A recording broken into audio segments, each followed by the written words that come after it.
Next topic आता है ना पीएन संधि डायोड की अग्रभिनति और अभिलक्षणिक वक्र। एक अग्रभिनति के लिए टॉपिक होगा और एक उसके बाद में पश्चाभिनति के लिए आएगा। तो इसमें हमें अग्रभिनति कैसे करनी है वो तो पता ही है कि इसका पॉजिटिव उससे जोड़ दें, और उसके बाद क्या होता है उस टाइम पे डायोड के अंदर अग्रभिनति जब होती है तो विभव प्राचीर कम हो जाती है या बढ़ जाती है, क्या होता है, और साथ ही साथ कर्व वोल्टेज और करंट के बीच में कर्व खींचेंगे तो वो कैसा होगा, ये सारी चीज़ें इसमें डिस्कस करनी होती है। तो देखो अग्रभिनति की डेफिनेशन अगर पूछेगा तो वो तो लास्ट आर्टिकल में हम कर चुके हैं, ठीक, उसको दोबारा से करने की ज़रूरत नहीं है यहाँ पे। अब बात आती है कि डायग्राम तब भी हमने बना रखा है कि पी एन जंक्शन इस तरह से बनाए तो उससे ये देखो बैटरी का पॉजिटिव तुमने पी टाइप से जोड़ा है, नेगेटिव एन टाइप से जोड़ा है, और अगर इस तरह सिंबॉलिकली बनाए तो भी हमने पी टाइप जो है वो पॉजिटिव से जोड़ा है, वो नेगेटिव से, और करंट यहाँ बहती हुई दिखाई गई है, करंट जो है वो इसमें बहती है, बह सकती है। अब बात आती है कि अंदर जो है वो डिटेल में क्या होता है कि जब अग्रभिनति होती है तो क्या चीज़ होती है।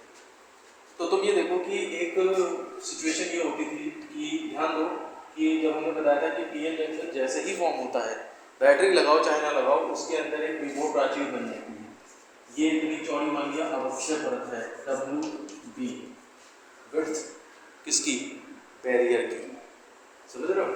तो इसको हम बैरियर बोल सकते हैं, बैरियर की चौड़ाई ऐसे बोल सकते हो, या पोटेंशियल बैरियर तो नहीं कहना चाहिए, विभव के नाम पर तो नहीं है ये, और ये तुम्हारा जो है वो विभव प्राचीर इसको बोल सकते हो कि चौड़ाई, डिप्लेशन रीजन जिसे बोलते हैं, इतना चौड़ा डिप्लेशन रीजन है तुम्हारा, ठीक। इसी चौड़ाई पे जो वोल्टेज लगा है उसे हम विभव प्राचीर बोलेंगे।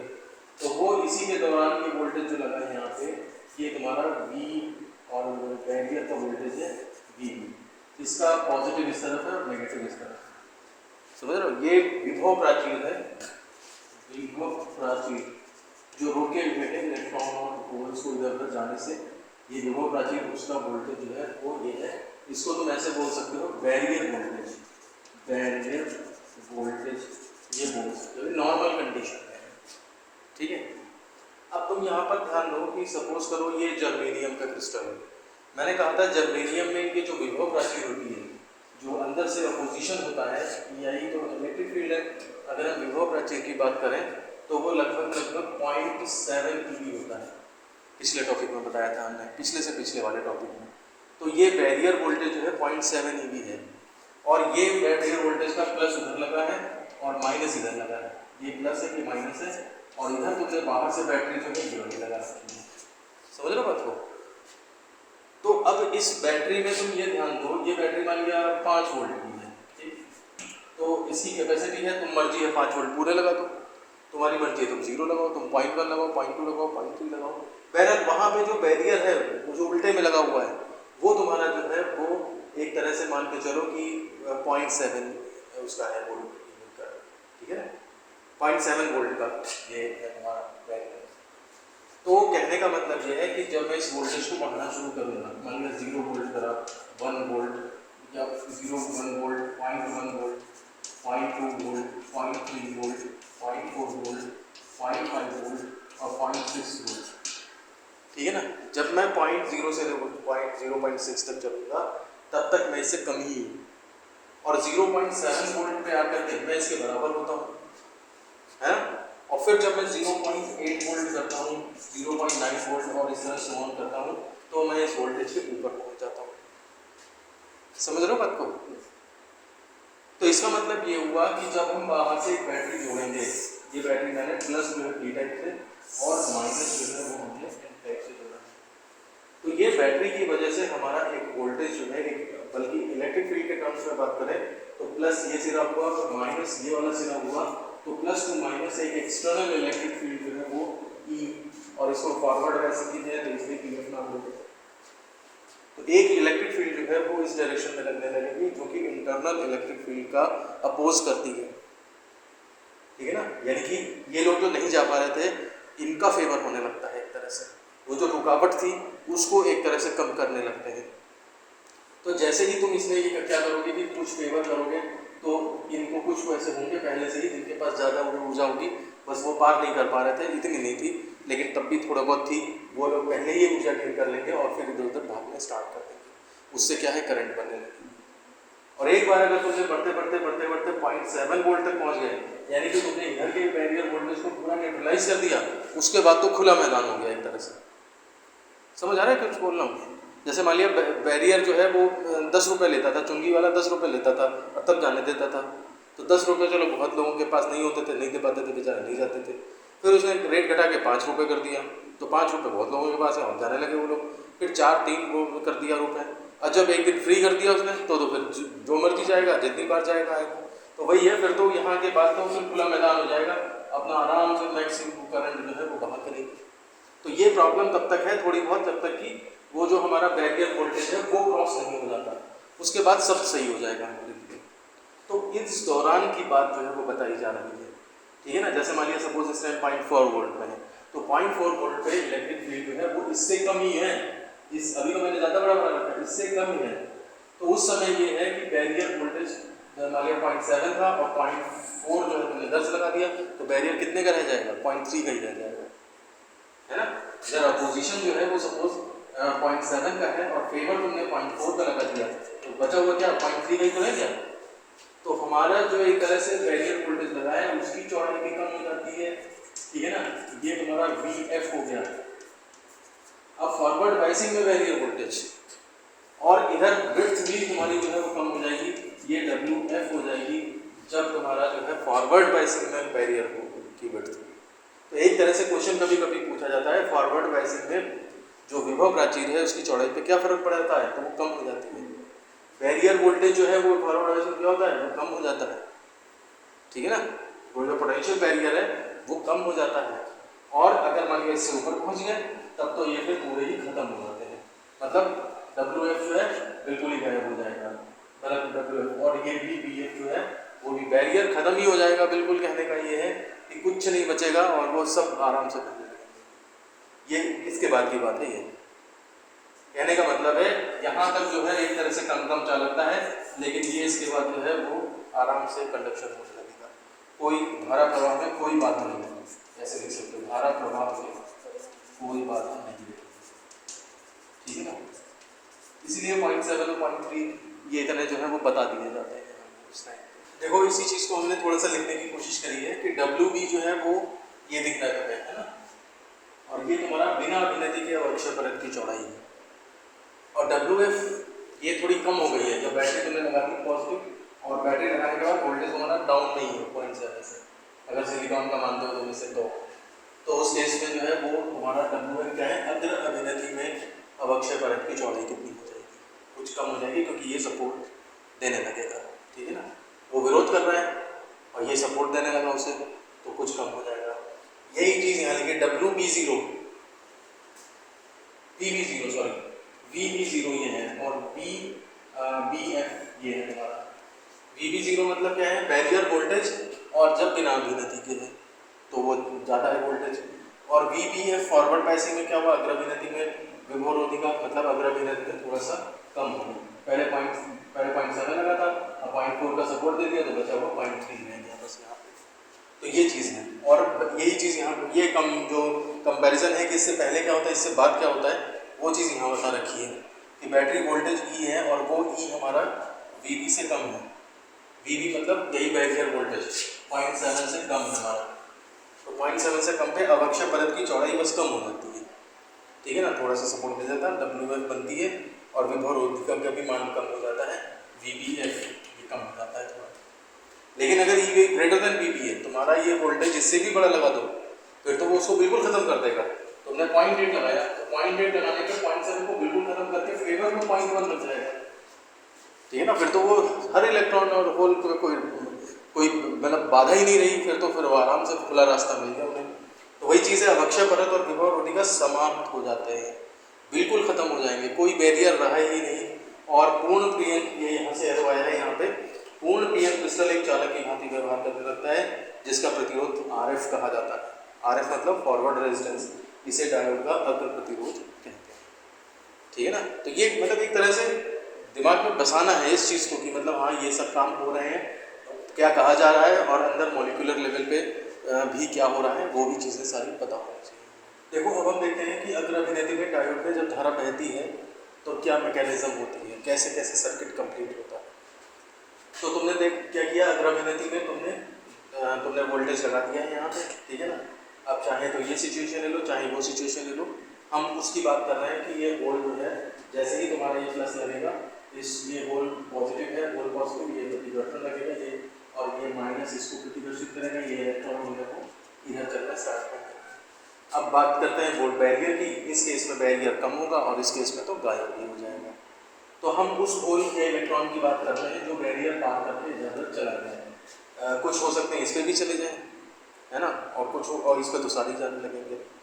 तो ये देखो जो बैटरी का ये पॉजिटिव टर्मिनल है, पी टाइप क्रिस्टल में इलेक्ट्रॉन होल है, ठीक, और एन टाइप में इलेक्ट्रॉन्स, ठीक है।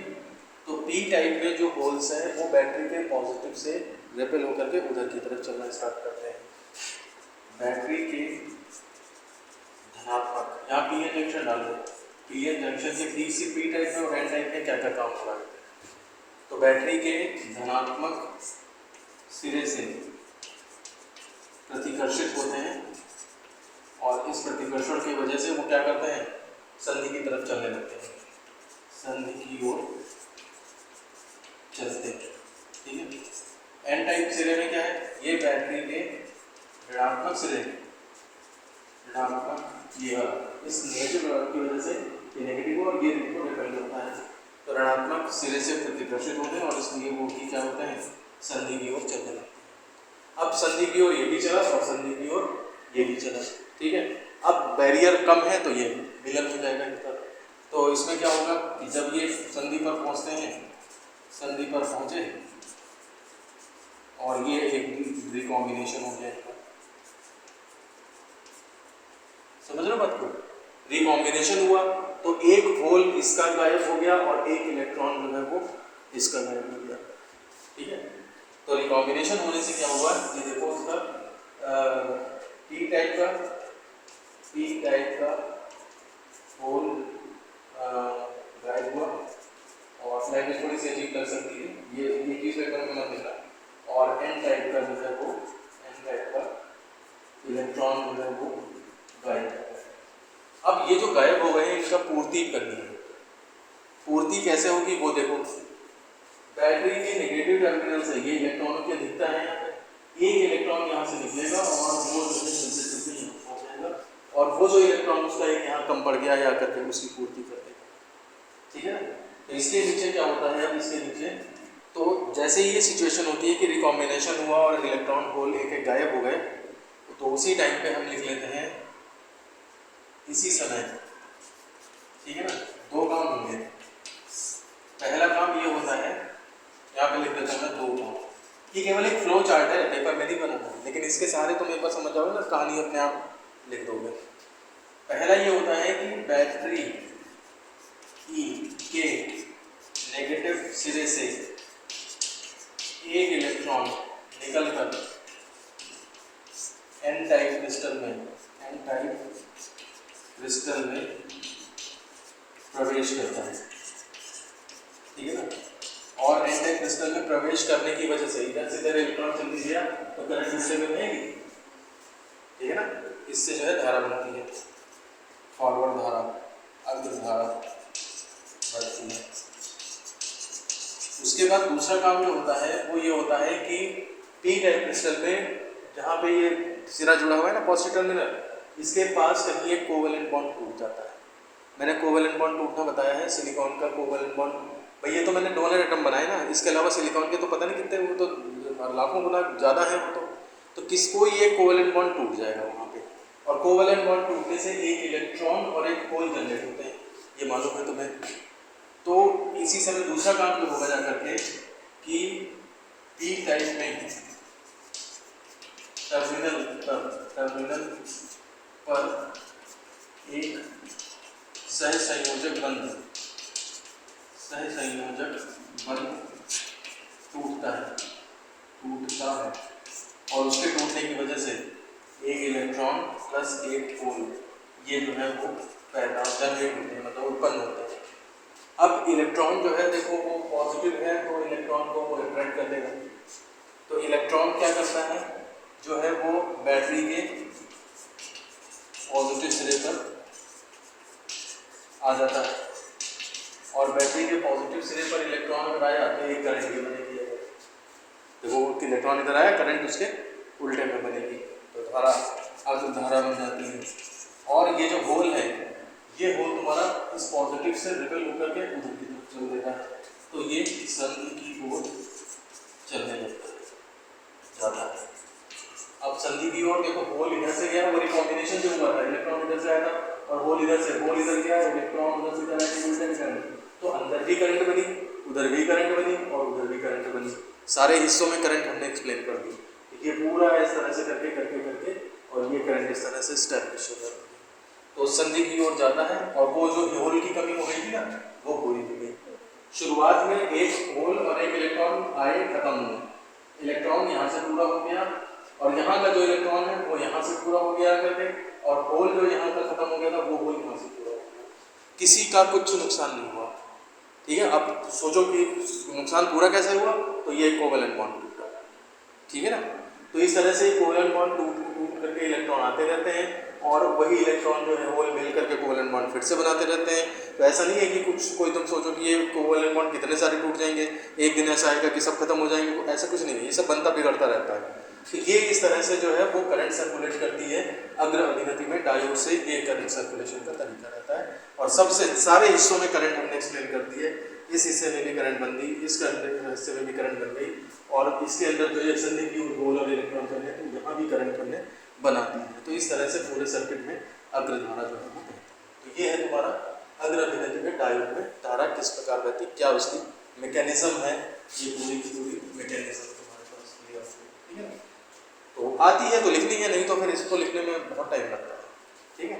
अब लास्ट टॉपिक बचता है अभिलाक्षणिक वक्र क्या है इसके, ठीक है। देखो अब हमारे पास टॉपिक आता है कि ये हमें अभिलाक्षणिक वक्र क्या करना खींचना है। तो अग्र अभिनति में अभिलाक्षणिक वक्र यानी कि डिफरेंट वोल्टेजेस पे वो कैसा बिहेव करता है। देखो जब कोई इंस्ट्रूमेंट कभी सर्किट में लगता है, जैसे कहीं पे घर में लगा दिया तुमने या किसी इंस्ट्रूमेंट में और में लगा दिया, तो फिर तो उसे फिक्स वोल्टेज मिलता है। कैरेक्टरिस्टिक केवल ये देखी जाती है कि अगर हम आगे पीछे जाएं तो ये कहीं कुछ ऐसा तो नहीं खराब हो जाएगा या कुछ ऐसी चीज़ आ जाए कि गड़बड़ी हो जाए। जैसे मान लिया हमारे घर में फ्रिज है तो 220 वोल्ट लाइट आती है, लेकिन ज़रूरी थोड़ा ना 220 आए, कभी 230-40 भी हो जाती है, कभी वो वोल्टेज कम होकर 180 भी हो जाता है। तो हमें ये देखना पड़ेगा कि फ्रिज हमारा उस दौरान भी काम करता रहे, तो वो सेट करके रेंज लिख दी जाती है। तुम चलाओगे तो एक पे ही, ऐसा थोड़ा ना ज़बरदस्ती आगे पीछे करते रहोगे, लेकिन वो आगे पीछे अपने आप होता रहेगा सिचुएशन वाइज। तो यहाँ पर देखो हम क्या करेंगे, ये हमने जो फॉरवर्ड वाइज ये नीचे से लगाया है, ये वोल्टेज चेंज हो रहा है हमारा, ठीक है। और यहाँ पर कितनी करंट बह रही है, वो करंट फॉरवर्ड करंट हम यहाँ पर शो करते हैं। अब तुम देखो ये वोल्टेज जो है हमने क्या 0.1, 0.2, 0.3, 0.4, 0.6, 0.7 ये किया, तो वो 0.7 सपोज यहाँ तक है 0.7, ठीक है। ये तुम्हारा 0.7 वोल्ट हुआ। ये तुम सिलिकॉन के लिए कर रहे हो, सिलिकॉन के लिए अभिलाक्षणिक वक्र खींच रहे हो। तो जब हमारा वोल्टेज जो है वो बैरियर वोल्टेज से कम रहता है तो इक्का दुक्का इलेक्ट्रॉन कहीं ट्रांसफर हो पाते हैं। दूसरी बात जो रह गई माइनॉरिटी कैरियर की, हमने बात नहीं करी। माइनॉरिटी कैरियर क्या होते हैं कि जैसे मान लिया यहाँ पे होल्स है तो इलेक्ट्रॉन होंगे माइनॉरिटी कैरियर्स, और यहाँ पर इलेक्ट्रॉन्स है तो यहाँ पर होल्स माइनॉरिटी कैरियर्स होंगे। तो ये माइनॉरिटी कैरियर्स क्या होते हैं, ये उल्टा काम करते हैं। अभी ये बैरियर वोल्टेज जो है इनको नहीं जाने दे रहा है होल को, लेकिन इस इलेक्ट्रॉन को ये खींच लेगा अपनी तरफ, ठीक है ना, क्योंकि इलेक्ट्रॉन पे तो इलेक्ट्रिक फील्ड पे उल्टी दिशा में फोर्स करता है ना। तो इसलिए ये लोग जो है इनको बैरियर प्रॉब्लम नहीं करता है, इसलिए ये जाना चाहे तो चले जाते हैं और कुछ थोड़े और चले जाएंगे। तो इसलिए 0 से लेके 0.7 वोल्ट तक नाम मात्र की करंट बनती है, ठीक है ना। तो इसलिए ग्राफ जो है लगभग इसके नज़दीक ही रहता है, थोड़ा सा बस इसको चाहो तो ऊपर उठा दो। थोड़ी बहुत करंट माइनॉरिटीज की वजह से बनती है, और कुछ इन लोगों का ऊर्जा है, जैसे ये बैरियर कम हुआ तो कुछ लोग जाने लगे। भाई ऐसा है ना, हर एक जैसे गुजर रहे हैं लोग, मैंने बताया था कि जेब में कितने पैसे पड़े हैं, सड़क पे लोग चल रहे हैं, तो किसी के पास कम भी हो सकते हैं, किसी के पास ज़्यादा भी हो सकते हैं, बहुत ज़्यादा भी हो सकते हैं। तो बैरियर कम किया, हो सकता है कुछ होल इलेक्ट्रॉन ऐसे थे जो पार कर जाए, तो उनकी वजह से भी करंट बन जाएगी, लेकिन वो करंट बहुत कम होती है, कम लोगों के पास ऐसा होता है। 0.7 के बाद बैरियर खत्म हो जाता है और फ्रीली फिर करंट बहती है। तो उस टाइम पे ये ग्राफ हमारा जो है वो फिर वहां से उठ करके बिल्कुल ऐसे चला जाता है। समझ रहे हो बात को क्या है? तो ये जो है यहाँ पे जिस वोल्टेज पे ये एकदम से ऊपर उठ जाता है उसी को बोला जाता है ऑफसेट वोल्टेज या फिर थ्रेशोल्ड वोल्टेज। इसके पार करंट बह रही, इसके पार नहीं बह रही बहुत करंट। फायरिंग वोल्टेज, जैसे बुलेट फायर कर देते हैं ना एकदम से, अभी तक कुछ नहीं था, एकदम फायर करा तो एकदम से चला गया वो। या फिर नी वोल्टेज बोलते हैं। नी वोल्टेज मतलब नी माने घुटना होता है। जैसे वो नहीं हनुमान जी का वो है तो बैठने का तरीका, आगे वाला घुटना मोड़ के और पीछे वाला, तो पीछे वाला जो पैर जो है जा रहा है वो बिल्कुल ठीक इसी तरह से, ये घुटना हो गया, ये जांघ हो गई इधर की तरफ, ये इधर तुम्हारा पंजे हो गए इस तरफ। तो इसलिए नी वोल्टेज घुटने जैसा है, इसलिए इसे नी वोल्टेज भी बोल देते हैं। तो ये 4 नाम है, चारों नामों से इसको किसी से भी पुकार सकते हैं, ठीक है ना। तो लिखने के लिए तुम समझाने के लिए, अगर समझाने को आता है, वैसे कर्व बनाने का 1 नंबर बना सकते हो, और अगर लिखने के लिए आता है तो तुम बोल सकते हो कि जब हमारा V जो है वो बैरियर वोल्टेज VBO से कम है तो क्या होता है, और जब हमारा वोल्टेज जो है VBO से ज़्यादा हो जाता है तो क्या होता है। तो इस केस में जो है वो इक्का दुक्का इलेक्ट्रॉन, 1-2 इलेक्ट्रॉन की वजह से और माइनॉरिटी जो इलेक्ट्रॉन्स है उनकी वजह से जो है वो करंट बनती है, माइनॉरिटी कैरियर्स। इसके ऊपर क्या है, वो सभी जो है इलेक्ट्रॉन्स होल्स जो है वो संधि को पार करके रखते हैं, क्योंकि अब कोई बैरियर रहा ही नहीं, संधि को पार करके रखते हैं, और इस वजह से करंट जो है वो एकदम से धारा बढ़ जाती है, ठीक है ना। जिस वोल्टेज पे ये होता है, जिस वोल्टेज पर धारा बढ़ती है, ठीक है ना, उसी को नाम दे दिए गए हैं ये 4 नाम इस तरह से। तभी मैंने 4 नाम लिखने के बाद सबको कनेक्ट करके वोल्टेज आगे लिख दिया है, ठीक है ना। ये इतने नाम इसके पुकारे जाते हैं। नी वोल्टेज व्यवहारिक रूप में बोला जाता है, और इलेक्ट्रॉनिक्स की लैंग्वेज में ये दोनों तीनों नाम ही जो है वो इसके चलते हैं। अब मुझे ये सोच के बताओ कि अगर मैं सिलिकॉन के लिए न बनाता बल्कि जर्मेनियम के लिए बनाता तो कैसा ग्राफ बनता है। तो वो जाहिर सी बात है, वोल्टेज इधर करंट इधर, और वो 0.3 वोल्ट पे ही फायर कर जाता है, ठीक है ना, क्योंकि उसका जो बैरियर वोल्टेज है वो 0.3 वोल्ट है, इसका 0.7 वोल्ट है, इसलिए ये ऐसे जा रहा है वो वैसे जा रहा है। तो अगर लैब में ये प्रैक्टिकल हमारे पास है कि उसका डायोड का इलेक्ट्रिक वर्क में खींचो तो तुम प्रैक्टिकल करके देखो कि अगर वो 0.7 के ऊपर जंप कर रहा है तो यानी कि हमारा सिलिकॉन का डायोड है, और अगर वो 0.3 पे ही जंप कर जा रहा है तो इसका मतलब वो हमारा।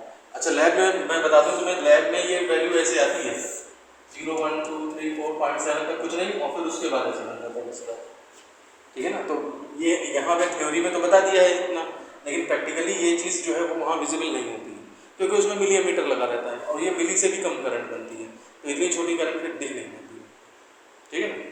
ठीक है, तो इस तरह से ये अग्रभिनेति का सारा कंसेप्ट खत्म होता है कि डायोड की अग्रभिनेति कैसे होती है, क्या मैकेनिज्म होती है, करंट बहती तो कैसे बहती है, अभिलाक्षण कैसे हैं, क्या पूरी डिटेल मैकेनिज्म है, और सब कुछ ध्यान दोगे, सही से पढ़ा है तो हर चीज़, हर शब्द समझ में आएगा। और अगर कहीं पर भी छोड़ दिया है कुछ तो फिर समझने में दिक्कत होगी, ठीक है ना।